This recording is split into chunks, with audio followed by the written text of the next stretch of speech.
राधे राधे, हरे कृष्णा। कैसे हो आप सभी लोग? आशा करती हूँ आप सभी परम मंगल में होगे, स्वस्थ होगे, अच्छे होगे। आप लोगों ने दिवाली बहुत अच्छी बनाई होगी। सब प्रथम तो धनतेरस बनाई होगी, फिर दिवाली बहुत अच्छी बनाई होगी, और फिर आप लोगों ने गोवर्धन की पूजा अर्चना वंदना भी करी होगी। और अब आ गया है भाई दूज का पावन पवित्र त्योहार। रक्षाबंधन के बाद बहनों को और भाइयों को जिस त्योहार का सबसे ज्यादा रहता है इंतजार, वो है भैया दूज का पावन त्योहार। भाई बहन के प्रेम का, स्नेह का प्रतीक भैया दूज का त्योहार दिवाली के जगमगाते पर्व के 2 दिन बाद बनाया जाता है। भारत में रक्षाबंधन के अलावा यह दूसरा पर्व है जो भाई बहन के प्यार का प्रतीक है। इस पर्व में बहनें अपने भाइयों की दीर्घ आयु की कामना करती हैं। क्या आप लोग जानते हो कि ये त्योहार कब बनाया जाएगा? इसकी तिथि क्या है? शुभ मुहूर्त क्या है? और इसमें भैया को आपको करना है एक चमत्कारी तिलक, और आज मैं आपको उसी चमत्कारी तिलक के बारे में बताने जा रही हूँ, जिस चमत्कारी तिलक को करके आप अपने भैया की दीर्घ आयु बना सकते हैं और साथ ही के साथ अपना रिश्ता मजबूत कर सकते हैं। भैया की तरक्की के लिए आप कुछ कर सकते हैं, और साथ ही के साथ आपको पता है कि इससे आपके भैया की कभी भी अकाल मृत्यु नहीं होगी। लेकिन उस सभी से पहले, सबसे पहले मैं आपको भैया दूज की पूजा विधि, तिलक, शुभ मुहूर्त बता देती हूँ। देखिए, भैया दूज 2022 में शुभ मुहूर्त क्या है? भैया दूज की जो तिथि है वो बुधवार को 26 अक्टूबर 2022 से प्रारंभ हो जाएगी। 26 अक्टूबर, ध्यान दीजिए, 26 अक्टूबर 2022 से दोष प्रारंभ हो जाएगी। दोपहर को जो बहुत ही ज्यादा शुभ मुहूर्त है, बहुत बहुत ज्यादा शुभ मुहूर्त है, वह दोपहर को 1:12 से लेके 3:30 तक का मुहूर्त है, जो तिलक करने का मुहूर्त है। 26 तारीख को 1:12 से लेकर 3:30 तक का मुहूर्त बहुत ज्यादा शुभ है। आप चाहो तो 27 तारीख को भी तिलक कर सकते हो, कोई परेशानी वाली बात नहीं है। अगर आप उदया तिथि के अनुसार ये त्योहार बनाना चाहते हो तो आप 27 तारीख को भी पूजा अर्चना बंद कर तिलक कर सकते हो। 12:45 तक 27 तारीख तक आप तिलक कर सकते हो। लेकिन जो शुभ मुहूर्त अगर आपने पूछा है कि दीदी जिसको एग्जैक्ट एक मुहूर्त होता है जिस टाइम का, तो वो टाइम आपको 26 तारीख को मिल रहा है। 26 तारीख को 1:12 से लेकर 3:27 तक पूजा अर्चना वंदना करके आप तिलक कर सकते हैं।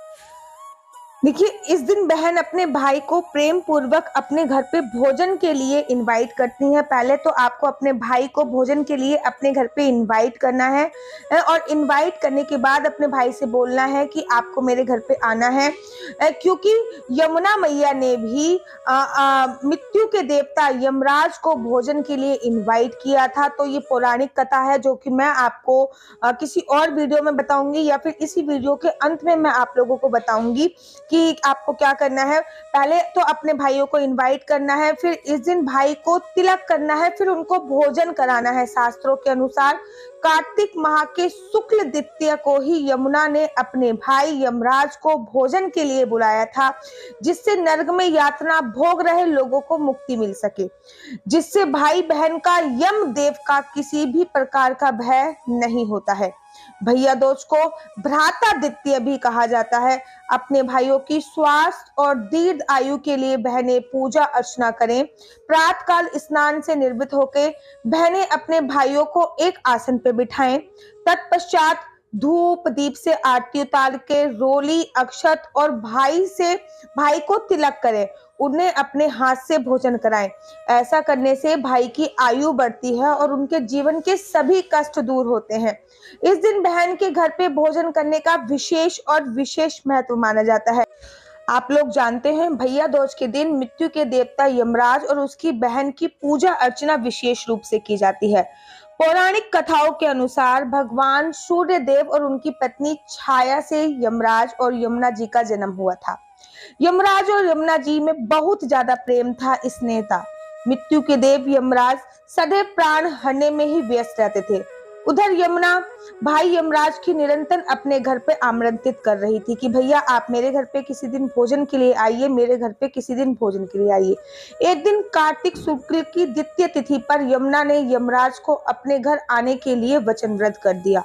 चूंकि यमराज मृत्यु के देवता हैं, इसलिए वे इस बात से भली भांति अवगत थे कि उन्हें कोई भी अपने घर पे आने का निमंत्रण नहीं देगा। यमुना ने इतने प्यार से उन्हें बुलाया था, तो यमराज ने सोचा कि वह अपनी बहन के प्रति यह धर्म जरूर निभाएंगे। यमराज को अपने घर आते देख यमुना अत्यंत प्रसन्न हो गई। उन्होंने स्नान आदि कर पूजन किया। भाई के समक्ष बहुत सारे खाने के विभिन्न विभिन्न इन आइटम परोस दिए। यमुना जी के इस आदर सत्कार को देखते हुए यमराज जी अपनी बहन से वर मांगने को कहा। यमुना जी ने यमराज से कहा कि वह प्रत्येक वर्ष कार्तिक मास की शुक्ल पक्ष की द्वितीय तिथि में उन्हें अपने घर बुलाया करेंगी और आप कृपया करके आया करिए। साथ ही उन्होंने यह भी कहा कि उनकी तरह कोई भी बहन इस दिन यदि अपने भाई को विधि पूर्वक तिलक करे तो उसे यमराज और मृत्यु का भय नहीं होगा। यमराज ने मुस्कुराते हुए तथास्तु कहा और तभी से यह परंपरा चली आ रही है। इस दिन एक बात विशेष ध्यान रखिए कि इस दिन भाई जो है वो बहन के घर पे भोजन के लिए जाता है, बहन भाई के घर पे नहीं आती है। अगर भाई बहन के यहाँ पे भोजन के लिए जाएगा तो सबसे ज्यादा सर्वोत्तम आएगा। भाई अगर बहन के हाथों से पकाया हुआ भोजन ग्रहण करेगा तो उसकी उम्र बढ़ती है, उसकी कभी भी अकाल मृत्यु नहीं होती है। चलिए अब मैं आपको बताती हूँ कि भाई दूज की पूजन विधि क्या होनी चाहिए। सबसे पहले अगर बहन शादीशुदा है तो उसको अपने भाई को भैया दूज के लिए आमंत्रित करना चाहिए, अर्थात इनवाइट करना चाहिए या फिर एक दिन पहले ही निमंत्रण देना चाहिए। उसके बाद स्नान आदि करके साफ वस्त्र धारण करने चाहिए। उसके बाद भगवान गणेश की आराधना करनी चाहिए। भगवान गणेश की आराधना के बाद अपने भाई को रोली चावल से तिलक करना चाहिए। तिलक करने के बाद अपने भाई को मिठाई खिलानी चाहिए। उसके बाद अपने भाई को प्रेम पूर्वक भोजन कराना चाहिए और भोजन कराने के बाद भाई को अपनी बहनों को उपहार देना चाहिए और उनका आशीर्वाद लेना चाहिए।